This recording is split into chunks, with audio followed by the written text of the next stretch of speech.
ಹಾಗಾಗಿ ಎಲ್ರಿಗೂ ನಮಸ್ಕಾರ. ಬಿಗ್ ಬಾಸ್ನ ಇವತ್ತಿನ ಎಪಿಸೋಡ್ನ ಮೊದಲನೇ ಪ್ರೋಮೋ ಅಪ್ಲೋಡ್ ಮಾಡಿದ್ದಾರೆ. ನಿಮ್ಗೆ ಗೊತ್ತಿರೋಂಗೆ ಆಲ್ರೆಡಿ ಬಿಗ್ ಬಾಸ್ ಮನೆ ಒಳಗಡೆ ಎಂಟರ್ಟೈನ್ಮೆಂಟ್ ಟಾಸ್ಕ್ ಅಂದರೆ ಡ್ಯಾನ್ಸ್ ಟಾಸ್ಕ್ ನಡೀತಾ ಇದೆ. ಸೊ ನಿನ್ನೆ 2 ಜೋಡಿಗಳು ಆಲ್ರೆಡಿ ಡ್ಯಾನ್ಸ್ ಮತ್ತು ಅಥವಾ ಸ್ಕಿಟ್ ಅಂತ ಹೇಳ್ಬೋದಲ್ಲ, ಸೊ ಅದನ್ನು ಕಂಪ್ಲೀಟ್ ಮಾಡಿದ್ದಾರೆ. ಒಂದು ಧರ್ಮ ಆ್ಯಂಡ್ ಐಶ್ವರ್ಯ ಅವರು ತುಂಬ ಸಖತ್ತಾಗಿರುವಂಥ ಒಂದು ಎಂಟರ್ಟೈನ್ಮೆಂಟ್ ಕೊಟ್ಟಿದ್ದರು.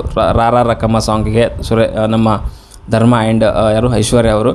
ಅದಾದಮೇಲೆ ಬಂದಂಥದ್ದು ಸುರೇಶ್ ಆ್ಯಂಡ್ ಚೈತ್ರ ಅವರು ಕೂಡ ತುಂಬ ಚೆನ್ನಾಗಿ ಮಾಡಿದ್ದಾರೆ. ಆ್ಯಂಡ್ ಆ ಒಂದು ಅಣ್ಣ ತಂಗಿ ಬಾಂಧವ್ಯ ಹೆಂಗಿರುತ್ತೆ ಅನ್ನೋದ್ರ ಬಗ್ಗೆ ತುಂಬ ಚೆನ್ನಾಗಿ ತೋರಿಸಿದ್ರು.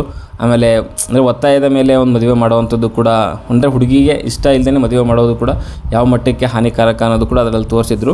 ಸೊ 2 ಕಂಪ್ಲೀಟ್ ಆಗಿತ್ತು ನಿನ್ನೆ. ಇವತ್ತಿನ ಒಂದು ಪ್ರೋಮೋದಲ್ಲಿ ಅಥವಾ ಇವತ್ತಿನ ಒಂದು ಎಪಿಸೋಡಲ್ಲಿ ಬರುವಂಥದ್ದು ಮಿಕ್ಕಿರುವಂಥ ಕಂಟೆಸ್ಟೆಂಟ್ಗಳ ಒಂದು ಡ್ಯಾನ್ಸ್ ಶೋ ಬರುತ್ತೆ ನಿಮಗೆ ನೋಡಲಿಕ್ಕೆ. ಈ ಪ್ರೋಮೋದಲ್ಲಿ ತೋರಿಸಿರೋ ಪ್ರಕಾರ ಇಲ್ಲಿ ನಮ್ಮ ಸುರೇಶ್ ಆ್ಯಂಡ್ ಅನುಷಾ ಅವರು ಮಲ್ನಾಡು ಅಡಿಕೆ ಸಾಂಗ್ ಸಿಂಹಾದ್ರಿಯ ಸಿನಿಮಾದ ಒಂದು ಸಾಂಗ್ಗೆ ಪರ್ಫಾರ್ಮೆನ್ಸ್ ಮಾಡ್ತಿದ್ದಾರೆ. ತುಂಬ ಚೆನ್ನಾಗಿ ಮಾಡ್ತಿದ್ದಾರೆ. ಯಾಕಂದರೆ ಸುರೇಶ್ ಅವ್ರಿಗೆ ಈ ಒಂದು ಮನೋರಂಜನೆ ಅಥವಾ ಎಂಟರ್ಟೈನ್ಮೆಂಟ್ ಏನು ಇಂಡಸ್ಟ್ರಿ ಅಂತ ಹೇಳ್ತೀವಿ ಅದರಿಂದ ಒಂದು ನಂಟಿಲ್ಲ ಅಂದರೂ ಕೂಡ ಸೊ ಅದನ್ನು ಕಲಿತು ಅನುಷಾ ಅವ್ರನ್ನ ಕಲಿಸಿ ಈ ಒಂದು ಪರ್ಫಾರ್ಮೆನ್ಸ್ ಮಾಡ್ತಿರೋವಂಥದ್ದು ನಿಜವಾಗ್ಲೂ ಗ್ರೇಟ್ ಅಂತ ಹೇಳಿಕ್ಕೆ ಇಷ್ಟಪಡ್ತೀನಿ. ಸೊ ಅವರು ಕೂಡ ತುಂಬ ಚೆನ್ನಾಗಿ ಮಾಡ್ತಿದ್ದಾರೆ. And Hanumantha and Gautami, so ಇದು ಮಾತ್ರ ಪಕ್ಕಾ ಹೈಲೈಟು. ಸೊ ಅದಕ್ಕೋಸ್ಕರನೇ ಈ ಒಂದು ಡ್ಯಾನ್ಸ್ದೇನು ಪರ್ಫಾರ್ಮೆನ್ಸ್ ಇದೆ ಇದನ್ನು ಕೊನೆಯಲ್ಲೇ ಇಟ್ಕೊಂಡಿರ್ತಾರೆ ಅಂತ ಅಂದ್ಕೊತೀನಿ. ಹನುಮಂತ ಆ್ಯಂಡ್ ಗೌತಮಿ ಅಂತೂ ಸಖತ್ತಾಗಿ ಆ ಚುಟು ಸಾಂಗ್ಗೆ ಸಖತ್ ಕಾಸ್ಟ್ಯೂಮು ಚೆನ್ನಾಗಿದೆ. ಆಮೇಲೆ ಸೊ ಪರ್ಫಾರ್ಮೆನ್ಸ್ ಕೂಡ ತುಂಬ ಚೆನ್ನಾಗಿ ಮಾಡ್ತಿದ್ದಾರೆ. ಸೊ ನಮ್ಮ ಹನುಮಂತ ಆಲ್ರೆಡಿ ಕೆಲವೊಂದು ಶೋಗಳಲ್ಲಿ ಡ್ಯಾನ್ಸ್ ಇದರಲ್ಲೂ ಕೂಡ ಪಾರ್ಟಿಸಿಪೇಟ್ ಮಾಡಿರೋದ್ರಿಂದ ಸೊ ಅವ್ರಿಗೆ ಸ್ವಲ್ಪ ಈಸಿ ಆಗ್ಬೋದು ಸುರೇಶ್ ಕಂಪೇರ್ ಮಾಡಿದ್ರೆ. ಸೊ ತುಂಬ ಚೆನ್ನಾಗಿ ಮಾಡ್ತಿದ್ದಾರೆ. ಆ್ಯಂಡ್ ಗೌತಮಿ ಅವರ ಕಾಸ್ಟ್ಯೂಮ್ ಕೂಡ ತುಂಬ ಚೆನ್ನಾಗಿದೆ. ಸೊ ಆ ಉತ್ತರ ಕರ್ನಾಟಕ ಶೈಲಿಯ ಒಂದು ಆ ಕಾಸ್ಟ್ಯೂಮ್ ಹಾಕ್ಕೊಂಡು ಸೊ ಆ ಚುಟು ಸಾಂಗ್ಗೆ ಸಖತ್ತಾಗಿ ಮ್ಯಾಚ್ ಆಗ್ತಾಯಿದೆ. ಹನುಮಂತ ಒಂದು ಸಾರಿ ಅಂತ ಅನಿಸುತ್ತೆ ಕಾಲು ಜಾರಿ ಬಿದ್ದ. ಸೊ ಅದು ಹೈಲೈಟೆಡ್. ಇವಾಗ ಗೌತಮಿ ಅವ್ರಿಗೆ ತುಂಬ ಒಂದು ಪ್ಲಸ್ ಪಾಯಿಂಟು ಅಂತಂದರೆ ಹನುಮಂತ ಜೊತೆಗಿರುವಂಥದ್ದು. ಸೊ ಅದು ಅವರಿಗೆ ಇನ್ನೂ ಸ್ವಲ್ಪ ಅರ್ಥ ಆಗಬೇಕು. ಬಟ್ ಅವರು ಬರೀ ತಲೆಯಲ್ಲಿರುವಂಥದ್ದು ಬರೀ ಟಾಸ್ಕ್ ಅಂತಿದೆ. ಬಟ್ ಆದರೂ ಕೂಡ 2 ಟಾಸ್ಕ್ ವಿನ್ ಮಾಡ್ಕೊಂಡಿದ್ದಾರೆ. ಸೊ ಅದು ಹನುಮಂತನ ಜೊತೆಗೆ ಇರೋದು ಗೌತಮಿ ಇಬ್ಬರಿಗೂ ಪ್ಲಸ್ ಪಾಯಿಂಟ್ ಆಗಿದೆ. ಅದರಲ್ಲೂ ಮುಖ್ಯವಾಗಿ ಹನುಮಂತ ಇರೋದು ಗೌತಮಿಗೆ ಪ್ಲಸ್ ಪಾಯಿಂಟ್ ಅಂತ ನನಗೆ ಅನಿಸುತ್ತೆ. ಯಾಕಂತಂದರೆ ಇವಾಗ ಟಾಸ್ಕಲ್ಲಿ ವಿನ್ ಆಗಿಲ್ಲ ಅಂತಂದ್ರೂ ಅವ್ನು ಏನೋ ಒಂದು ಎಂಟರ್ಟೈನ್ಮೆಂಟ್ ಮಾಡ್ತಾನೆ ಇರ್ತಾನೆ.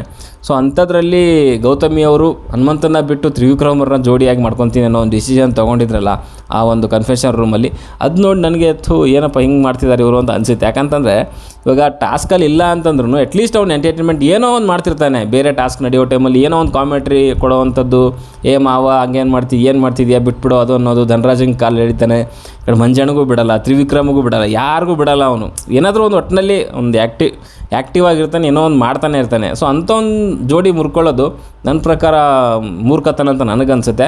ಆದರೂ ಕೂಡ 2 ಟಾಸ್ಕ್ ವಿನ್ ಮಾಡಿದ್ದಾರೆ. ನಿನ್ನೆ ಒಂದು ಟಾಸ್ಕ್ ವಿನ್ ಮಾಡಿದ್ರು, ಮೊನ್ನೆ ಒಂದು ಟಾಸ್ಕ್ ವಿನ್ ಮಾಡಿದ್ರು.